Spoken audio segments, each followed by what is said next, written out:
Okay. Oh. Yay. Hi, everybody.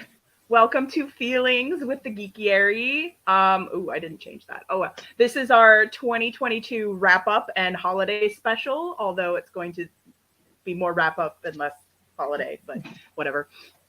I'm Jamie, and with me is Fareed. We're fans, we have feelings, and this is where we webcast about them. Mm-hmm. You can join the conversation by using the hashtag Geekiary Feelings. Come on now, how will we know we are wrong if you don't tell us? And We're never also, wrong. yeah, we're never wrong. Never. Disclaimer is that we would like to remind all of you that the views expressed on this webcast are those of the host as individuals, and they do not represent the Geekiary or the webcast itself as a whole. So if I end up Uh, getting messy, it's on me. It's not on the website. that's all on us. Um, and some housekeeping stuff. Don't forget about our Patreon.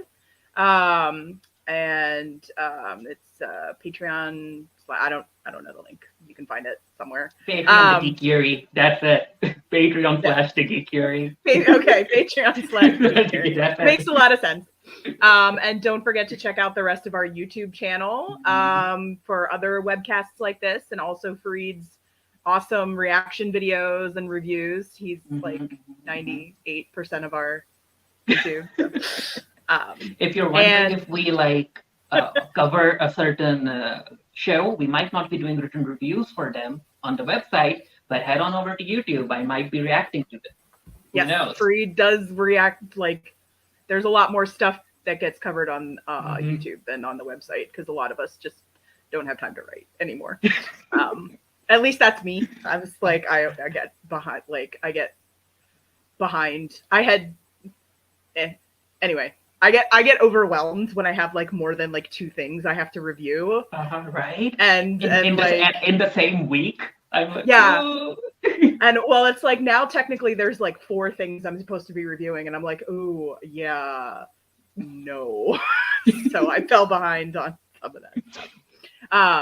Also, don't forget to check out the Geekiary's news section. Um, we're not as robust with that as we used to be, but we still do cover stuff. And I had one that I wanted to mention.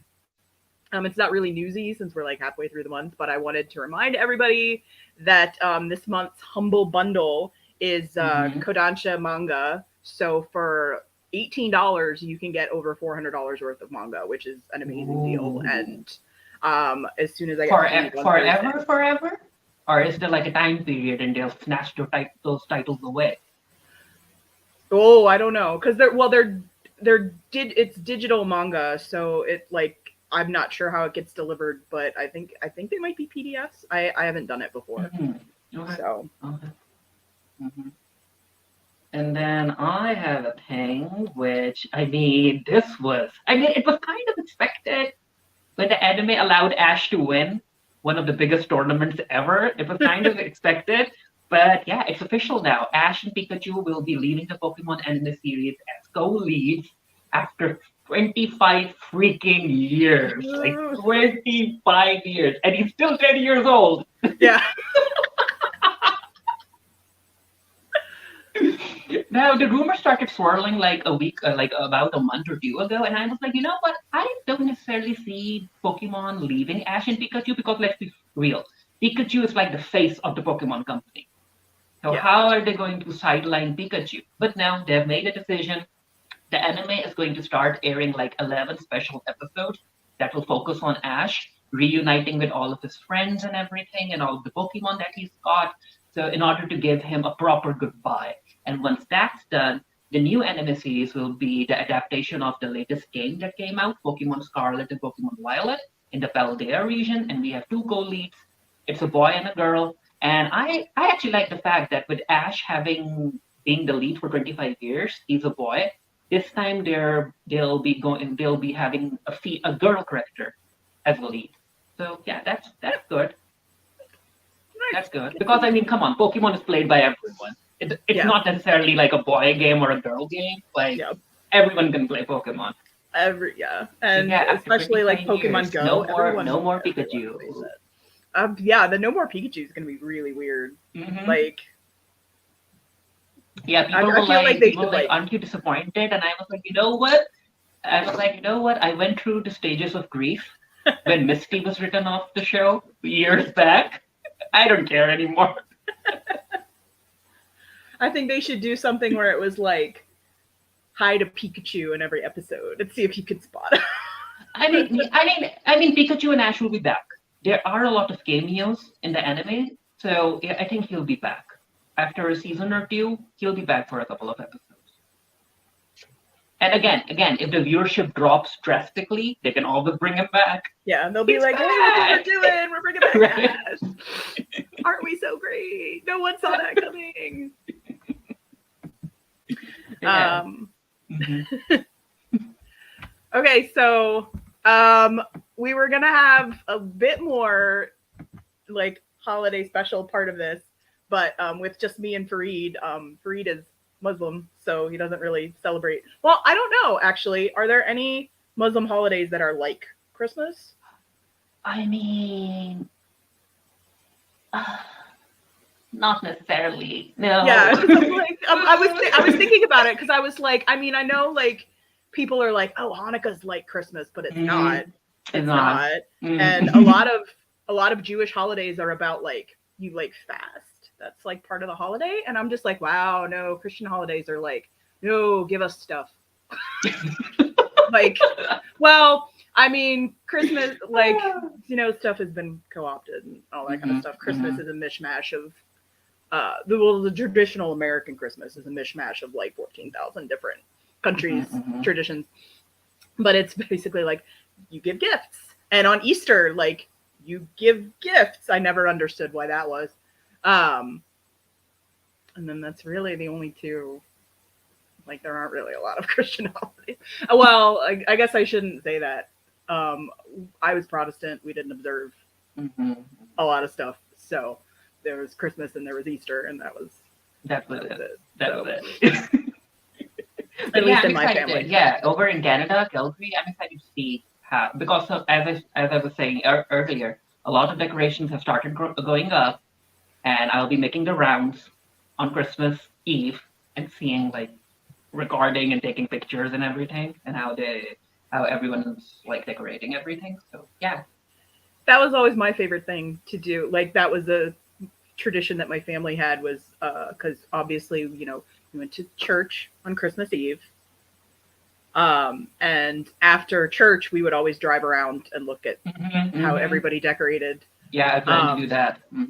Which seems really like a really weird thing to do, but people get really into it. Like, so there was one house near where I grew up. And it wasn't even just one house. But it was like the whole neighborhood like got super into it, and it was like the moving lights and everything. And this was before like the inflatables was the big thing. So this was like serious effort put into these. It wasn't just like, hey, here's a thing on a motor and I'm gonna like turn it on, you know. And it was like that was like people would drive for like hours to like drive through this neighborhood because it was like well known for having like insane Christmas lights. It's like the house from National Lampoon's Christmas Vacation. Like it was just like a lot of lights. And was it like one single house in the neighborhood while the others like didn't? The whole neighborhood would get into it. They had like big yards. That looks nice because I ended up like going out during Halloween, and it kind of felt weird. Like one house would be all decked out, and then next to it like only a pumpkin or two, and it would look so weird. Yeah, Halloween is always like that because like there were in the town that I grew up in, there was always the houses that would go like all out for Halloween.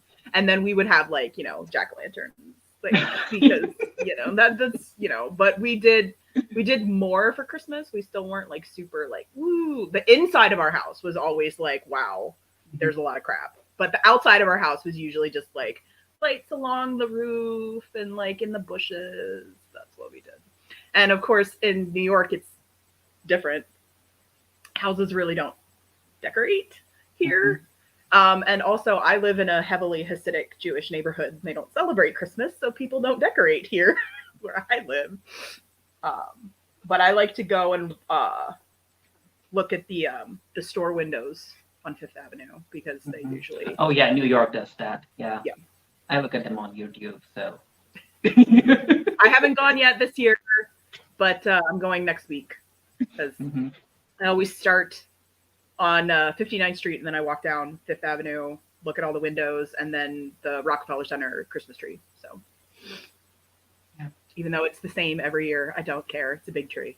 Yeah, I have to figure out a way to come to New York and Los Angeles because Stacy's having a lot of fun in Los Angeles with all of those red carpets and everything and invites. But I was like, you know what? I need to find a way to come to New York and Los Angeles. I ended up on the LA press list somehow, and I'm like, okay, please move me to the New York press list because I get invited to things, and I'm just like, I don't live in your state, like I can't do that. Be nice, thank you for the invite. But, anyway, so the one question that we actually like both answered was favorite holiday specials, movies, whatever. Mine is Muppet Family Christmas. That was a 1987 made-for-TV special. They used to show it here too, over in Pakistan. Oh, really? Yeah, wow. on TV, on local TV. There were like 3 movies. Christmas was Muppets. Eid was Jumanji. And I think the second Eve was Home Alone. Home Alone, and also Home Alone was also on Christmas on local television networks. So yeah, every year. Oh man, Muppet Family Christmas is the best because that's like all the Muppets. Like the Muppet Show Muppets and the Sesame Street Muppets show up, and even Fraggle Rock is there. They had Uncle Traveling Matt from Fraggle Rock at the Thanksgiving Day, the Macy's Thanksgiving Day parade this year, and I was like, oh my god, Uncle Traveling Matt. But of course, like the only way to watch it is the like torrented, ripped from TV version complete with all the like vintage like 1980s commercials because they couldn't get the rights for all of the music when they put it on DVD, and so some of the scenes are cut. Or move to Pakistan when it's time for Christmas. Come to Pakistan, watch it, go back. That seems like a good use of my money. The money that I don't have. So yeah, mine would be the latest Hallmark movie, The Holiday Fair. I ended up watching it because it's the first Hallmark movie with an actual queer lead. They did do more movies last 2 years, but that was more of an ensemble. But this time it's like an actual queer lead as the lead with an actual queer man as the love interest. It stars Jonathan Benet from Mean Girls. He also co-wrote it, and I've reviewed it for the Geekiary. It was a fun, cheesy movie. I mean, it's a Hallmark. What do you expect? It's a Hallmark Christmas movie. There's a system. Right? There's a checklist that they need to go through. But yeah, how did it compare to some of the stuff? Because I know there was a Paramount movie last year, right? Like Dashing in December, right? Mine was the one with Fran Dashner. I forgot the name. The actress who played the nanny. Is that the setup one? The Christmas setup? Yeah, that's still the perfect queer Christmas movie. If you want to watch a perfect queer Christmas movie with queer leads, watch that one. Dashing in December was I don't want to say it, but it was kind of boring. It was kind of boring. It's all right. We're allowed to have boring movies. I mean, it's not like. But yeah, it's fun, and also a whole lot of censorship goes on in Hallmark because there's like a scene where Jonathan Benet has to like take off his sweater. He's still wearing a shirt underneath, but the camera still cuts away. Like it still cuts away, like no skin at all. Wow, that's the kind of stuff they do on like C dramas. Like, oh no, he can't be shirtless. Like. Oh god, this is off topic, but I have there's one C drama that I watched where it was like they had, for whatever reason, like the the bad gang was like trying to attack this person, and like they were all shirtless, but they like blurred their nipples. Oh no. And I'm like, then don't have them shirtless. Like, I don't understand what the purpose of that is. And also you're blurring it, and it like attracts more attention. Like, why is it blurred? I was just like, what? And then I was just like, China. I don't know. But yeah, also I did tweet about it. I didn't mention it in my review, but both actors were giving me like serious bottom energy, and I was watching the movie and I was like, Hallmark, explain. How is this going to work? Explain. Like, well, then maybe they'll just never sleep together, and then it's perfect. Like, they'll bump versus, I don't know. They'll do something. I was like, Hallmark, no! You need to be better when it comes to casting these characters. Like, there's a system in the queer community. Like, there are dynamics you need to be more aware of. It's like, obviously they should have had Jonathan Bennett like cast it to be like what do you think? Okay. It's up. You should watch if you guys are able to. Yeah. But yeah, but still, I need a lesbian queer movie. I need a transgender queer movie. Like, come on, widen the spectrum. There's more to explore. Seriously. Mm-hmm. One last thing before we move on from the holiday, is that I have a book that I actually meant to start reading. Like, I've been taking it with me to work the past couple of days, but it's, I'm very excited because it's a queer Christmas book. So I'm like, ooh, but it's the movie The Holiday, but they're gay. Oh. Okay. Like, okay. So it's like the concept of the holiday, and it was like, I want to say it's like it's a lesbian couple, and then it's a gay couple too. So like, I'm like, ooh, yes, very good. Jamie is very excited to read this book because The Holiday is cheesy, ridiculous. Oh, it's an amazing but I love it. But I love it. It's so good. The Holiday, so good. Yeah. Okay, so we'll skip our other. It was really only like one question after that anyway. But okay, so now it's our 2022 wrap up. This was a little bit of a more normal year for stuff. Like, people are going back to the movies. Events are in person again. Beyonce is finally doing a concert. Rihanna's coming back. Janet Jackson's coming back. All of these artists were running low on money. Yes. So 2023, concert. Pretty much, yeah. So I wanted to try and keep this positive because my mental health has kind of been in the crapper this year. So I was like, so I don't want to focus on too much like, that was the worst movie ever. But I did want to have a couple of bad ones just because, for whatever's sake. So I figured we'd start with the bad stuff and then move it away. So what was your biggest disappointment this year? Like, just like a movie that you were excited about that sucked, or like something got canceled that shouldn't have? The Teen Wolf trailer was released. No. But you knew that was going to be disappointing. I was hoping that it's fake news, that the movie doesn't exist, but no, it's happening. Oh, the disappointment is that it's real. Not it's real. That's the disappointment, that it's real. It's actually real. It's like, well, they had a San Diego, an SDCC panel and a New York Comic-Con panel. So I'm like, that was a lot of effort for a movie that that no one's going to watch. I'll wait for like the Steric cut, which is going to be nothing. Oh, that's coming. The fandom will make their own Steric cut. They will make it. Yep. Mine was John Mulaney.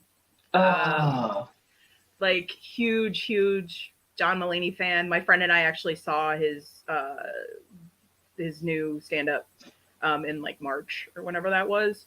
And then he went and he let Dave Chappelle on his stage and acted like it was no big deal. And it's just like, oh no. And I used to watch his specials on Netflix all the time. and I haven't since then. So now I'm like, Bo Burnham, you're my only hope. Like, Yeah. Certain comedians need to understand what their target demographic is, because I think that John Mulaney is one of those rare stand-up comedians, male ones, that actually have a large enough female audience. A whole lot of Yeah. comedians don't have that, and Yeah. they need to be more aware. But it is what it is. Ugh, Yeah. it's weird. But then again, John Mulaney is like he's been messy. You've been Yeah. messy for a very long time now. Yeah. It Mhm. was like you overlooked some. Well, like, yeah, I was kind of. I mean, the whole thing with his wife. So Right. like, He's I was he's like, like yeah. after that, I was just like, oh Mhm. no. But Oh it was like no, it he's was that kind the of dude. yeah. He's that. Yeah, Bo Burnham. If you're watching this, like, we're on to you. I was like, I don't want to pin my hopes on somebody Right? else, but like, please. Like you're the last hope. That Leia scene with R2D2. A message to Bo Burnham. You're the last hope. It's like, no, you're like the last white male comedian that let us down. Anyway, yeah, that was a big bummer. Mm-hmm. Okay, and now we're getting rid of all the bad vibes. I mean, yeah. So, what was your best new show of the year? Oh, Interview with the Vampire. Hands down. Interview with the Vampire. I had my doubts. I was like, are they trying to queer bait? But no. From the first episode, right it. Like, this is a They're gay like, no, this is show. gay. Deal with it. It was so good. So good. And it's coming I've back heard for a a lot of season good 2. things. Yeah. Yeah, that's Mhm. that's good. I heard a lot of good things, but I'm not a huge vampire fan, so I was like, Yeah, it has I'm like, gore. A lot of gore, a lot of blood. yeah, I'm not really good with Mhm. that kind of stuff, which is, Mhm. I mean, hilarious considering some of the stuff that I watch, but I'm like, no, that's all right. There was a lot of vampire stuff this year, like Interview with the Vampire and Vampire Academy. Oh, there was another one with the guy from the Spider-Man movies. Oh, right. Ned Something the the Vamp. Not Ned the Vampire. No, Ned. Yeah, Ned. Ned. I want to keep something saying vampire. Ned, but that's his right. name. Ned the Vampire. That's a better name for a show. Ned the Vampire. But it's something like that. It's like yeah. his name, the vampire. There's some and I just sci-fi. never Yeah, a lot of vampire stuff for some reason. Yeah, I don't know. Big Mhm. comeback. Vampire Academy is okay. Like I was watching it on TikTok. I tried watching it because it already has a passionate fandom online. I was like, engagement, but no, couldn't do it. I really like the actor that plays Christian, and that's like about it. That's it. And I was watching it on Peacock, and like Peacock would do this thing because I utilize a friend's Peacock, and she doesn't have the no ads tier. So like every time it would go on an ad and it would come back and the audio would be out of sync. Oh. So I would have to like get out of the episode and then like get back in, and sometimes I'd have to like get out of Peacock entirely and load it again. And I was like every episode. So I was like, eventually I'm like, I can't just sit here and binge, because even if I'm not really paying attention, and when I look up and the audio is not in sync, it's like that's like poor people Peacock. Yeah. I mean, that's not a slight against the show. That's a Peacock thing. So I really can't be like, I don't know. Because I interviewed I was in the press room for Vampire Academy at San Diego Comic-Con, and the cast was like super nice. Oh, the cast, great. I watched those interviews too. Like, they're really into the show and the fandom. And that was, I had no interest in watching the show before that, and then after that, I was like, okay, I'll check out your show. But I tried watching it, like. I couldn't. It kind of felt more like younger. Like the target audience is younger. I mean, it was a YA series, so. But still, like, what's that other show? Shadow and Bones is YA, but you can watch it. But this felt more. This felt more young. Like, okay. Yeah. To me. I couldn't watch it. I really couldn't. I was like, also these two co-leads aren't in love with each other. These two women, like, why? It is a very intense Right? relationship. Right? I was watching the trailer and I was like, these two are queer, right? But no, I was like, No. okay. My best new show, I feel like, was Kin Porsche, which I wrecked on the Geekiary. It's a Thai BL drama. It's ridiculous and it's amazing, and I've watched it 5 times. So, and they're actually, I have to check into this again, but the cast is doing like a world tour. And I'm like, oh, please come to New York. Oh, please. Because right now they're only like in Asia, but they're supposed to hit every continent. Obviously not Antarctica, but every continent that has people on it and not penguins. Spain that have people that will pay. Yeah. So I'm like super excited because if they come to New York, I was like, I don't care how much tickets are. That's I will exciting. sell a kidney. Yeah. I probably won't sell a kidney, but someone else's maybe. I will think about it. It's Kin Porsche. Don't understand. Yes. Okay, what was your favorite thing that you read this year? I don't know. Not necessarily something that I would like highly recommend. Like, you need to read this. Like, I've been reading comics. That's it. Well, comics count. If there's a comic that you really liked this year. No.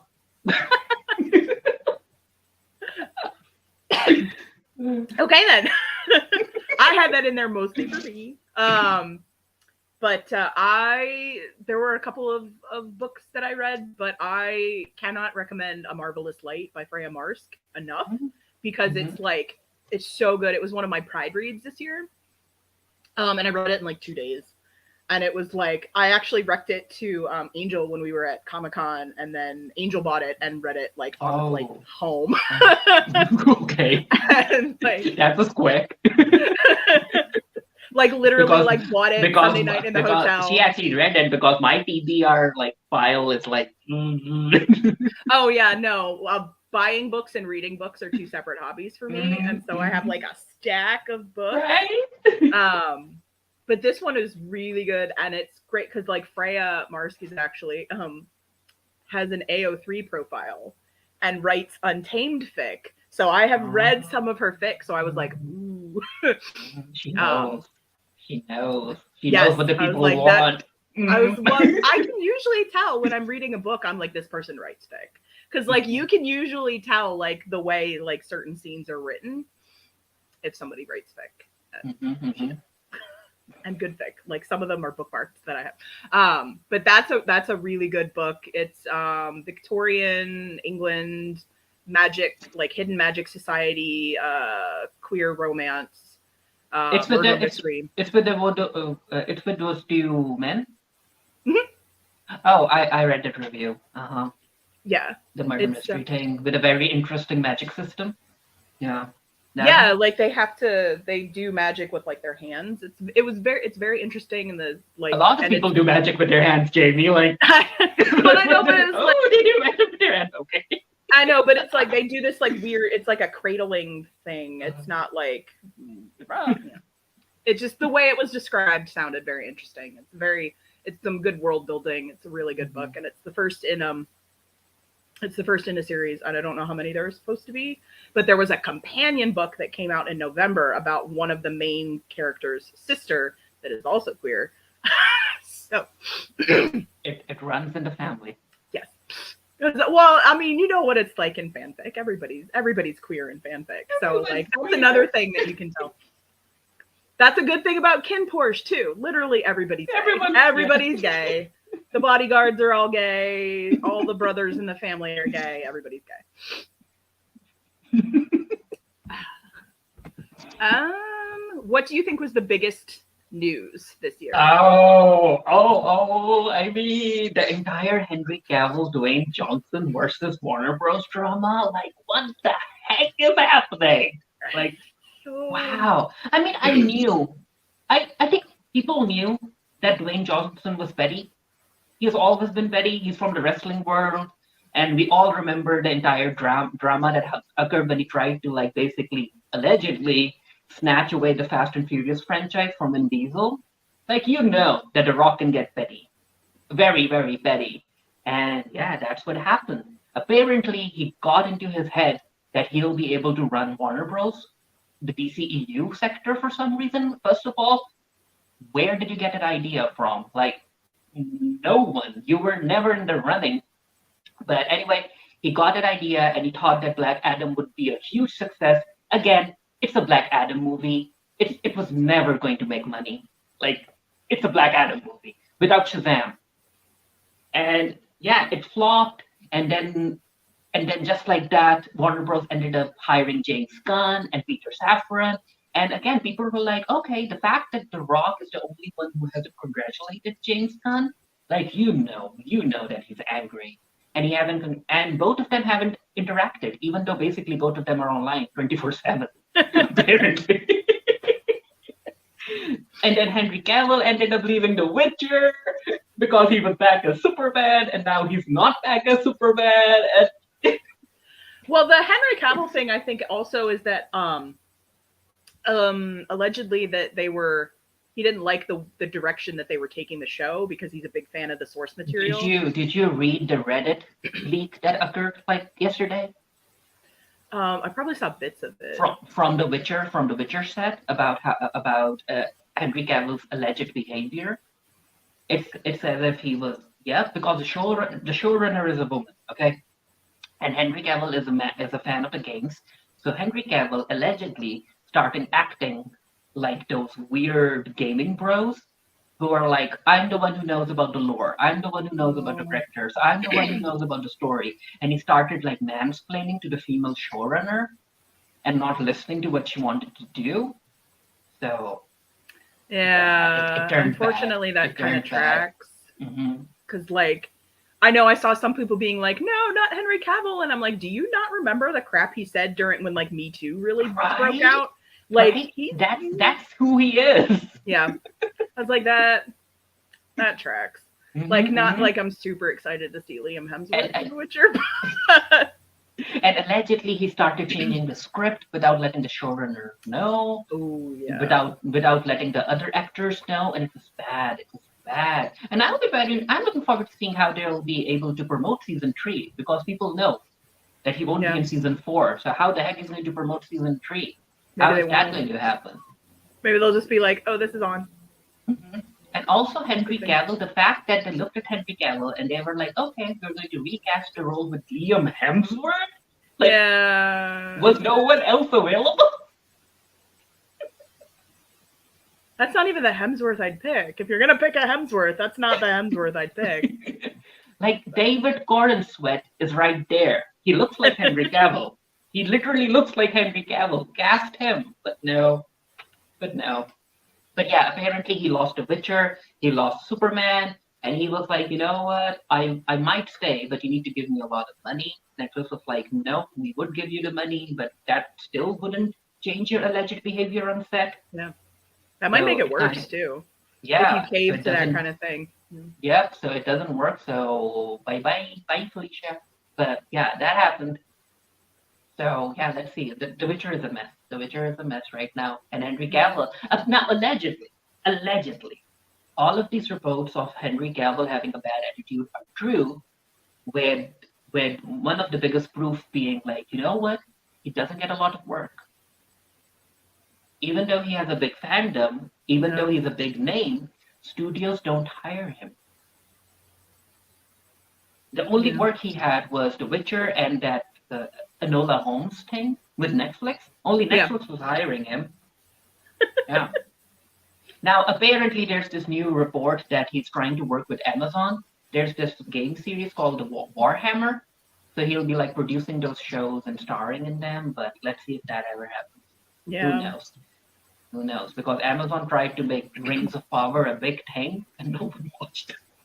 Well, I would disagree that they tried to make it a big thing because they didn't promote it at all the way I thought they would. Like they you thought it was going to be big at Comic-Con because there was a party, and like the cast was there and all that kind of stuff, and they were on the badges, but they didn't even have a panel.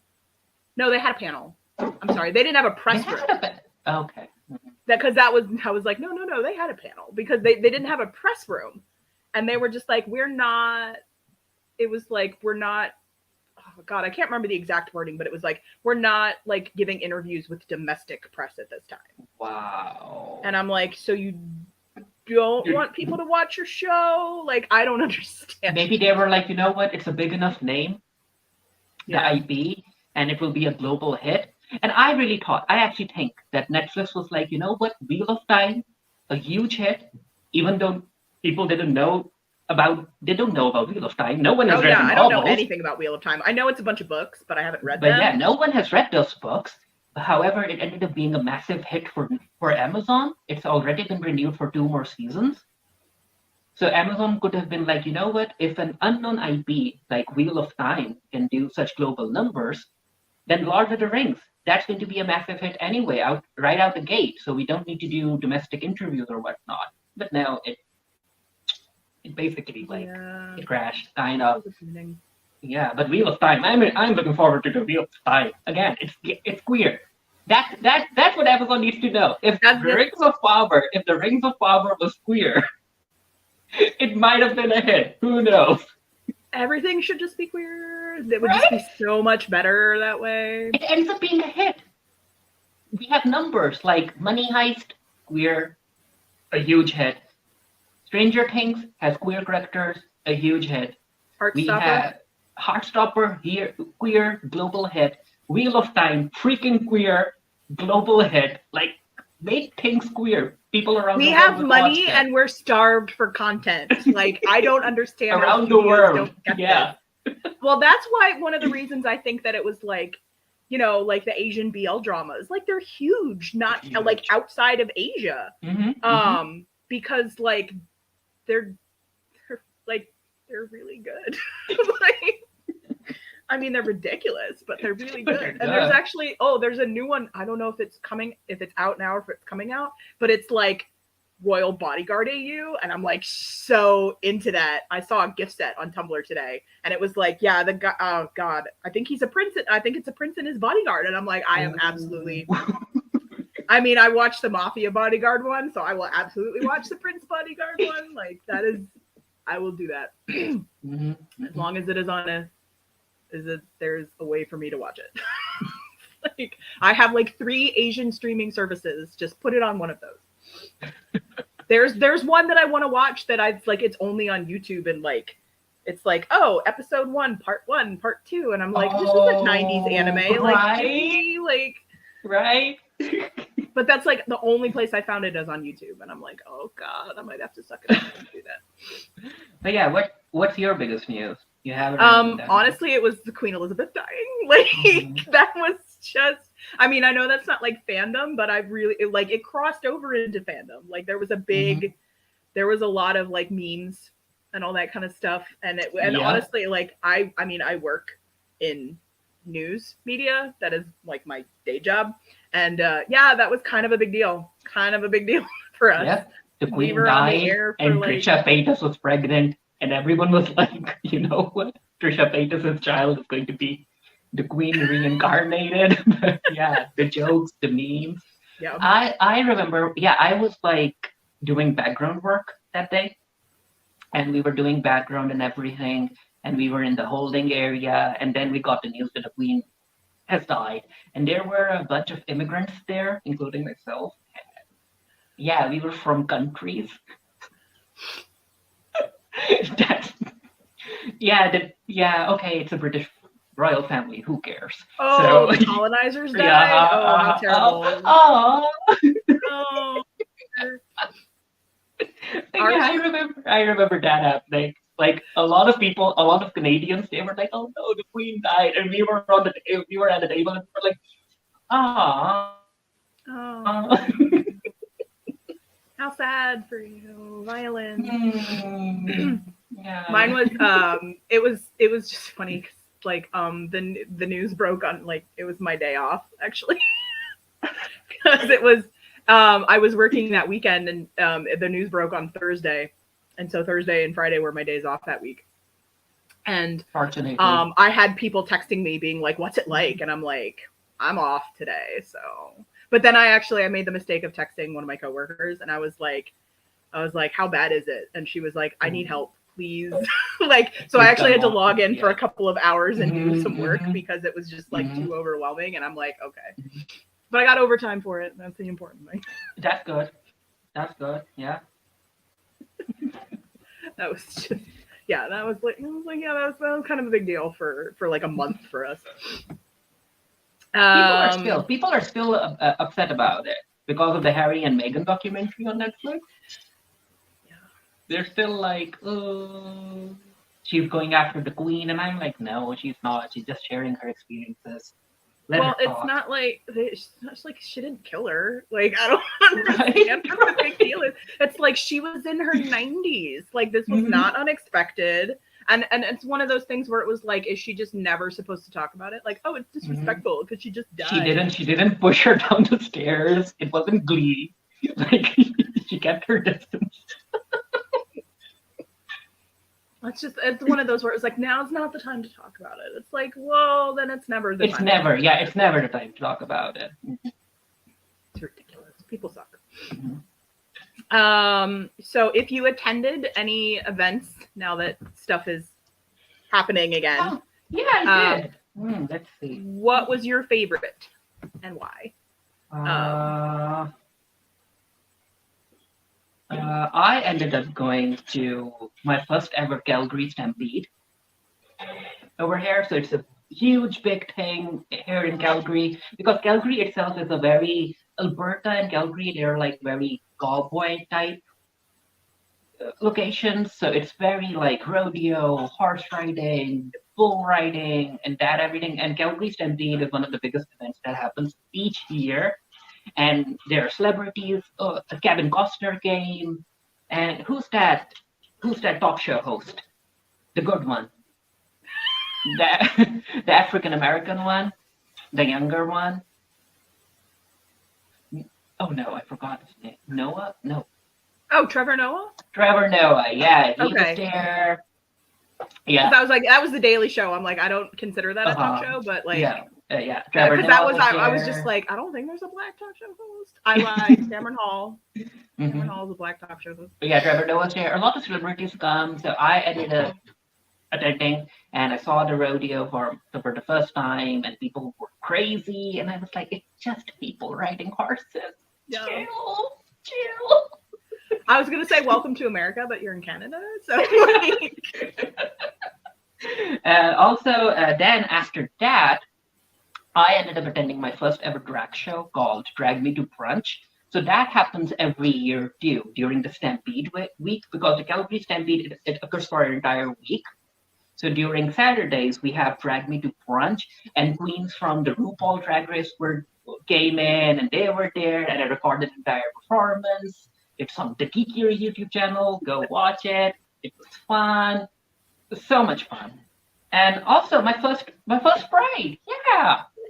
Yay. My first Pride. I attended that too, but I was kind of working there. So I was working backstage. So but still Pride. Yay. And that's when I ended up interacting with some of the Drag Race queens. They were performing at Pride, and backstage, like when they're up on stage and backstage, there's like a different persona. Of course, backstage they're more relaxed and everything, and two of them ended up recognizing me. Oh, that's so cool! Because of my reaction videos that they were, and I was like.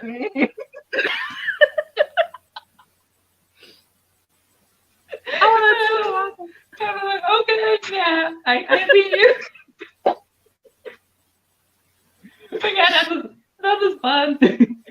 I was basically like managing backstage, making sure that all of the performers were on time, getting their drinks, their swag bags and everything. So it was fun. Yeah, it was fun. Volunteering for Pride and everything. Cool. Yeah. Good. Hey. Mine was probably San Diego Comic-Con, just because we haven't had San Diego Comic-Con in the past 2 years. Mhm. And my other conventions that I attend, like New York Comic-Con and Anime NYC, like they both had an event last year. So it wasn't like, it's our first one back. Although I will say that like they were both much better this year. Because last year they like there was an event, but like it was weird because like New York Comic-Con last year. It was an event. It happened. It was a thing that happened. Like it was a thing. Last year's was New York Comic-Con was a lot of virtual panels, which no, like so this year like people actually showed up to the panels. It was great. There were press rooms. It was amazing. And last year, like Anime NYC focused a lot more on like the English side of the industry, like the dub actor, the voice actors, and all that kind of stuff. Mm-hmm. Because a lot of the Japanese guests, like they couldn't come over, right? They couldn't travel. Couldn't come over. Mm-hmm. And so like Japan finally opened up in like July or something this year. So like this year there were a lot more Japanese guests, and it was great. But San Diego like I missed San Diego. Like that's like the only time I leave this state. Yeah, I need to make my way to San Diego too. Yeah. Yes, you do. There, and also where's Erin? Erin's in like what, Orlando? Orlando. With Disneyland? Yeah, I need to go to I have checked. Yeah, I have a bucket list. Yep. So and 2020, excited for 2023. Yay. Oh, and FlameCon was back this year too. It's been virtual the past couple years, and I always enjoy FlameCon. It's always a always a good gay time. Mm-hmm. So okay, what is your like fandom like geek highlight of the year? It's the same thing as yours, like the Heartstopper thing. The way it happened, it kind of reminded me of Sense8. Remember Sense8? People did that too, and I was like, okay, the fact that everyone's involved, you know that basically the entire cast is queer at this point. Like that's it. That's confirmation that the entire cast, a majority of the cast, is queer. Yep. That was great. So like it's to expand on that a little, because we have a document and obviously you guys can't see our document, but in case you missed it, basically the entire cast of Heartstopper went to the London Pride Parade and were like, doing that, like draping themselves with the flag and like literally like getting in fights with like the bigoted like protesters. They really were, yeah. They were absolutely, there's videos of them like mouthing off to them and all that kind of stuff. And so I was like, yeah, that's, yep. And also it's always funny. I actually laughed because it's so weird that even though they're supposed to be like enemies, they're supposed to be enemies on the show, like Charlie and Ben. In real life, those two actors are very, very close friends. Yes. Right? Actually, the guy that plays Ben is like the president of like the Ben Hate Club. Like, right? I think that's what his Twitter bio like says, like Ben Hope Hate Club founder or something like that. Yeah, he is. Those two are such good friends. It kind of reminded me of Daniel Radcliffe and Tom Felton. Like even though they were Harry and Draco, they were very, very close as friends. Yeah.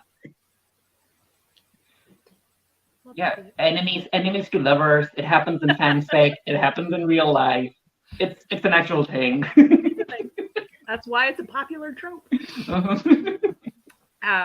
you have a personal geeky highlight of the year? Like something that happened to you personally? I didn't get to. No, I was quite busy with the entire move thing. I didn't get to interview anyone. I didn't get to like really like do anything, basically, with other people. Makes a lot of sense. That was a big move.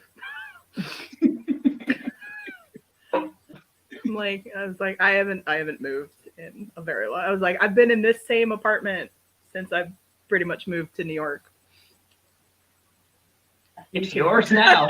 Well, I'm just like, oh, you can. I was like, I look like somebody that just moved in. Like I have IKEA furniture and like very little on my walls. Does New York have like squatters' right? Like just probably, stay there, yeah. right? Oh like, well, yeah. You don't even have to pay rent anymore. Just stay I'm there. not moving. Because my apartment is rent stabilized, which means they can't raise it more than a certain percentage every year. And since I've been in this apartment for so long, my rent is like hundreds of dollars less than they could be charging me. Mhm. And if I try and move, I'm not going to find anywhere with this you good of a Mhm. deal. Mhm. And especially in this economy, never in any economy, like because that was the thing. So when I was off topic, but when I was looking at this apartment, when I was first looking for apartments when I moved here 15 years ago, the general standard was that your income had to be 30 times your monthly rent.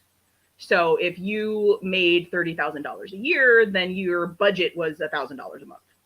And even then, like that was hard to find. Like this apartment when I moved in was $950 a month, and that was like a really good deal because I lived month 15 years ago. Mm-hmm. Yeah. And that's like I live in Brooklyn, pretty far out in Brooklyn too. So that's not even like I like my neighborhood. I have a park 2 blocks away. I live off an express train. But it still takes me like 45, 50 minutes. It's not like the city. You're not like in the city. Yeah. Yeah. You can see the city from the park, but it actually is like, that's the thing. It's called Sunset Park because you can see the sunset. Like it's everything the light touches. Yes. Young Jamie. But it's like you can't afford it. No. And even like if I was moving into this neighborhood now, I couldn't afford it. But because I've been here 15 years, because my rent has only gone up like 500, no, not even 500 yet. Only like, so I still pay less than 1,400 a month. And I was like, still. But now you still get to live in New York. Like people dream of living in New York. And I was like, my salary has gone up, but they've also raised the income requirements. So when I was looking, it was 30 times the rent, and now it's 40. So I'm like, my budget would be approximately the same, even though I make more money. And now you really can't find anything in that budget. York, yeah. So I am never leaving. I hope they like me. So my back on topic. My personal like geeky highlight of the year, now that conventions are back in person and interviews are happening and everything, I got to interview James McAvoy at New York Comic Con about the new season of His Dark Materials, which is currently airing and is amazing. Everybody should watch it. It's on HBO.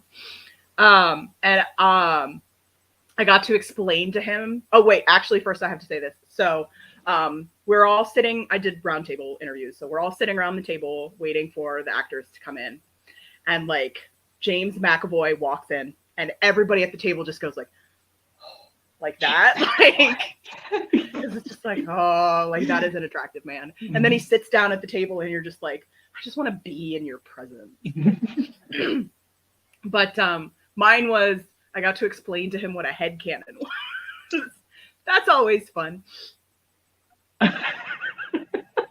I like being able to like, because I like his character wasn't in season 2. He was supposed to be, but because of COVID, they ended up not being able to film a lot of his episode, and so they just cut it, and he just wasn't in season 2. And so I was like, mine was like, well, what were your headcanons about like what he was doing? And he's like, oh no, I can tell you exactly what he was doing. And then he like summarized the entire episode. And I was like, oh, sounded cool. Sorry. But then again, it wasn't headcanon. For him, it wasn't headcanon, right? No, it was, but like, yeah, because there actually was an episode, so he didn't. Yeah, he actually had think scripts. About it. He knew what he was supposed to do, but he couldn't do it. Yeah. Mm-hmm. But that was mine because like he like they were in the seat directly across. It was just like looking dead on. Oh, it was great. That's great. There's not a lot of time. Well, I tend to get starstruck a lot still after all this time. But there's just some celebrities that you're just like I worry about getting all of my words out properly. So, and he was one of those where I was just like sitting there, just like, just pronounce everything properly, to like just say it right. But, yeah. But yeah, he'll remember you. He'll remember you as a woman who helped explain headcanon. Headcanon. Yep. Years from now, when James McAvoy is the granddaddy, He'll be like, sit around, children. Let me tell you about headcanons. Headcanons. I know. They'll be like, Grandpa, you don't know about headcanons. He'll like, oh, but I know about But I do. Okay, that was all the stuff that I had, unless you had anything that you wanted to talk about. Not necessarily. Like, it's been a year. It's been a year. Yeah, I'm looking forward to 2023. Yes. Because again, as you said, things are coming back. Things Yep. are coming back. Things are happening. The toy fair is coming back next year. We haven't had that. That was the last thing I did before everything shut down because of COVID. So it's finally coming, and they haven't had it the past couple years. Yeah, they have. Although I think now it's happening in the fall, which kind of sucks because that's when everything else in New York happens. Like New York Comic Con's in the fall, Anime NYC's in the fall. Like Toy Fair was in winter. It's usually in February, and I'm like, oh, like spread out my stuff. They're changing. Like, no. They're changing Like, it. no. Yeah, Calgary has its own Comic Con. So Calgary Comic Con. So that could be interesting. I might go there. It's supposed to happen in April. That's it. Cool. Okay. So that's our look back at 2022. So now we'll move on to recommendations. Mine is, if you're somebody that watches K-dramas, you've probably seen this and saw it a while ago because this is from like 2018. But I've had it on my to watch list like since I got into like Asian dramas in the beginning of COVID in 2020, and I just never actually watched it, and I finally watched it. So it's What's Wrong with Secretary Kim. It's very, very cute, like workplace romance comedy, where it's like you have this guy and he's the like chairman of the company, and he's, you know, just one of those like super full of himself. Like he does this like thing but he's very good. Like he speaks a lot of languages. He's very good at his job. But part of the reason is because his secretary is amazing. And they're at an event. They're at an event, a normal event. They're in the car on the way home, and she just turns to him and she's like, "By the way, I'm quitting. Like, this is my notice. I'm quitting. Blah blah." And so then he's like, "No, you're not quitting. Like, I'll make you a director. Like, I'll give you a raise. Do you want an assistant? I'll give you that." And she's like, "Yeah, no, I'm good. I don't need that. Like, I'm just going to quit." And then he's like, "Well, why?" And she's like, "I want a life. Like, I want a life outside of this job." She's like, "I want to date. I want to get married." And he was like, "And you can't get married at this job." And she's just like, "No." And he's like, "Okay, you can marry me." And she's just like, no. But then he actually he's like, "All right." And his friend is like, "You can't just do that. You can't just ask them to marry you. Like, you have to like work up to it." And so then he like tries to like win her over. And in the process of doing that, you know, they fall in love because it's a K-drama. Jamie, no, that sounds like a trap. That's like, marry me, be my secretary forever. Like, yeah, and unfortunately, it is kind of. I mean, she still like, even when they're dating, she still does want to quit, and it kind of is like she does end up staying at the job. But it is kind of disappointing. But at the same time, like there's something that happens, and she realizes that she's actually good at the job and she likes the job. So it's not so much like, "Oh, I'm staying because of you're here." She's more like, "I'm staying because I rock at this. Like I'm good at this, you know." Okay. So it tempered a little bit. But because it's a K-drama, they have a weird childhood connection, as most K-dramas do. There's usually, it's not ever anything as basic as like, "Oh, we were best friends in high school." Like, no, it's always something like, "I saw this kid once, he gave me like a quarter, and I've never forgotten about that." You know, it's always something like that. So they were actually kidnapped together. But like, it's a very weird, I really like, if you follow me on Twitter, I was like complaining about how they handled this because like she was gone for like only overnight, and like her family didn't even notice that she was gone. So like they are convinced that she's been making this up. That she never got kidnapped. Yeah, because she was kidnapped, but like she just like wandered out of her house at night and like they like was abducted, and then then they were able to escape by the morning. So she just went back home, and her family like had no idea that this happened to her. Yeah, her family doesn't believe her. Even she does tell them, right? Well, she tells them at the beginning, and they're just like, that never happened to you, and then it like never comes up with her family again. But the one thing that killed me was, so he is kidnapped because, well, not because, but partially because his older brother left him somewhere.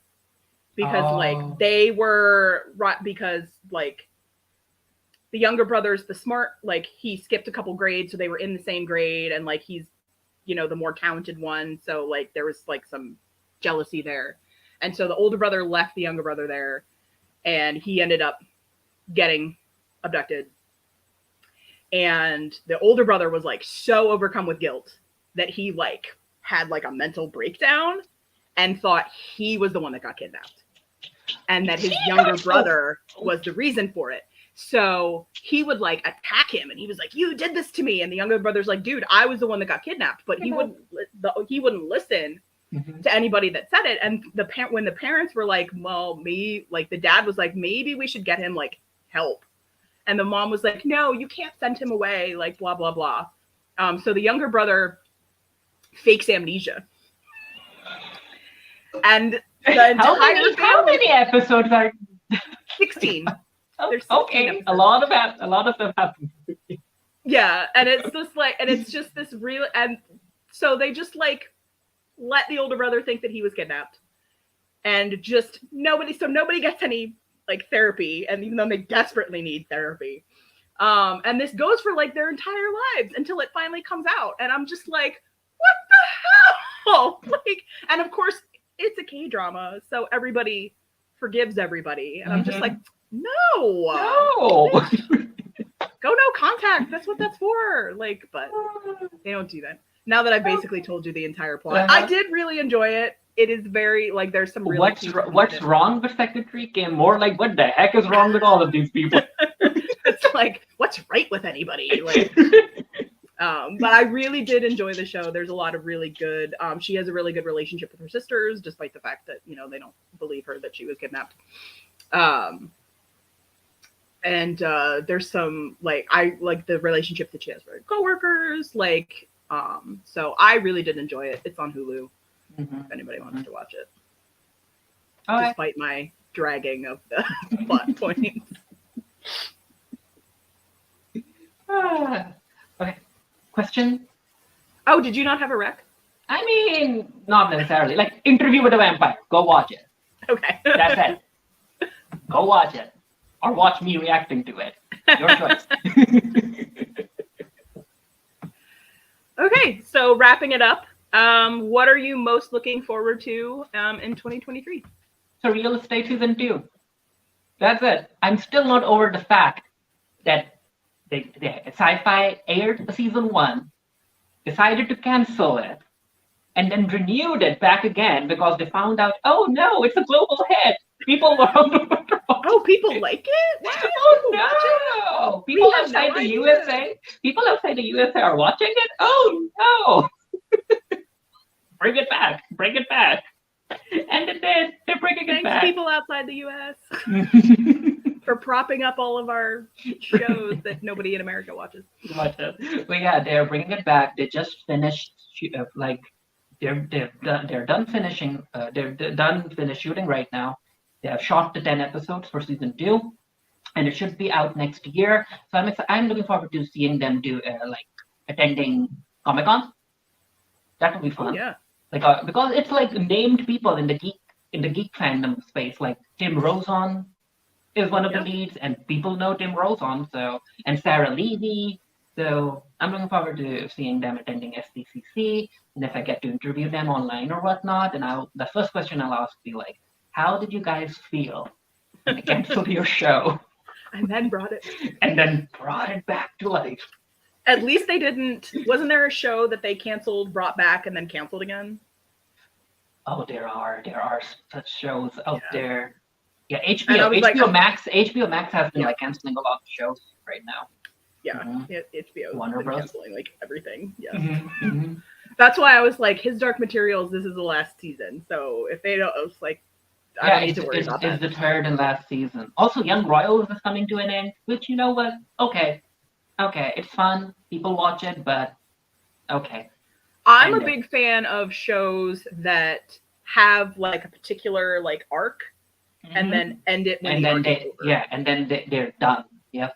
Because I would rather have 3 seasons of like a really good, solid show than like 12 seasons of a show that it was like, oh, here's my step half brother that I've never talked about before, but I'm like super close to. Supernatural randomly showing up, and then Supernatural doing the prequel series, the Winchesters. Like, let it die. It's over. The Walking Dead isn't dying. Like, die already. Like, no. But yeah, so real estate. It's like basically majority of the cast is queer. It's fun. It's basically about this real estate agency that deal with haunted houses. So yeah, it's fun. People have powers. People have relationships. And one of the things I really like is that it actually has older people.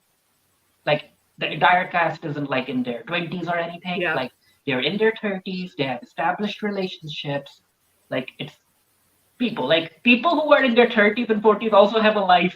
Okay, they have a life. They can do stuff too. Yes, we do stuff. Yeah. I have a couple things, but because like Shadow and Bone's coming back for season 2, it's about to get even gayer. Yay! He looked like his child, and I was like, that better not be the love interest. Like, I haven't read the novels, and I was like, that better not be a love interest. How old is he? Okay, he's in grade. Oh. Yeah. I mean, they're only like Jack. Like they're only 2 years apart, but they don't look it, and I'm like, oh god, that's bad. And I didn't actually see them side by side. I watched it. I saw the image for the first time, and I was like, who the heck let this kid out of the Percy Jackson set? Send him back. He's the new Thomas Brody Sangster. He's like, he's gonna be 50 and look like he's 14. Like, I kind of feel bad for this guy. Like, sorry. But at the same time, they are supposed to be playing teenagers, so at least he looks the part. Like, that's like, I'm pretty sure they're supposed to be like 17. Like, yeah. I don't know if I don't even know if they've actually addressed their ages in the show. I don't think so. In Shadow and Bone, I always thought they were like 19, 20 or something. They were I mean, it's a YA series, and I want to say they were younger, but it also is set over like a period of time. So like, so they grow. So, yeah. The show characters, I really thought that they were in their early 20s. Like, they didn't. I mean, they could be. They never give them an age. Yeah, they never gave them an age. They never were like, "Oh, you're too young," or "You shouldn't be doing this." So I think they were probably just like, they're just all like in there. Yeah. Early, this is the age of the people 20s. That we cast, so this is the age that the characters are. I mean, it's not like the age is important. So it's not that big of a deal. For like, such a show, it's not. Yeah. Yeah, like sometimes obvious, like, you know, if they're in an American high school, it's kind of important that they look like they're teenagers. But but do they look like teenagers? I mean, they should. They don't ever look like they're teenagers, but they should, which is why another reason I'm very excited about Percy Jackson, because these kids are actually like 12. Like, age appropriate. You can just like pick them up and eat them. Like, you're so cute. Look at you. You're so great. But anyway, what I'm actually most excited about is that we might actually finally be getting the end of Attack on Titan. Oh yeah, the final season. Yes. The final season. The final part of the final season. We mean it this time. And I haven't read the manga. I want to see it animated. So I don't know the ending, but I know that it was very, very controversial and that a lot of people were upset. And when Hajime Isayama was at Anime NYC, he apologized for it. So I'm like, oh. But so I was like, that sounds like a fun time. I'm so bummed. That was like the one thing I wanted to do at Anime NYC. Like, he had a panel.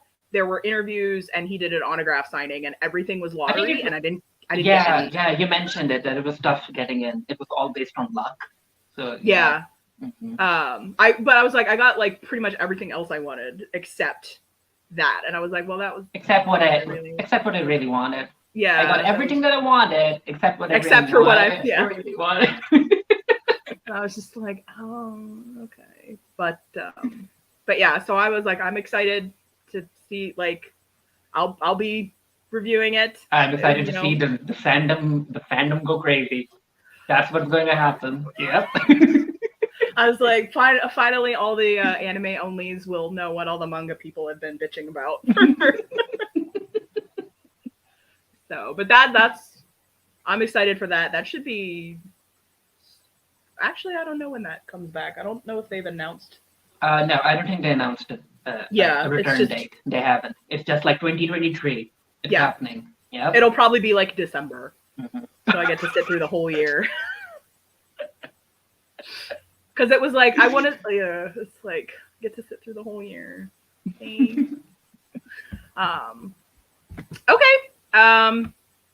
That's everything that we have. We're hoping to do a webcast in January. Because a lot of stuff is coming out next year. Yeah, looking forward to 2023. Mm-hmm. So we hope we can get that together with hopefully a few more people.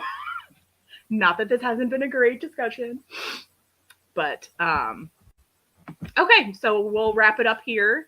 I'm Jamie, along with Fareed. Thank you again for joining us for Feelings with the Geekiary. Remember that we are a free webcast run off of donations from viewers like you.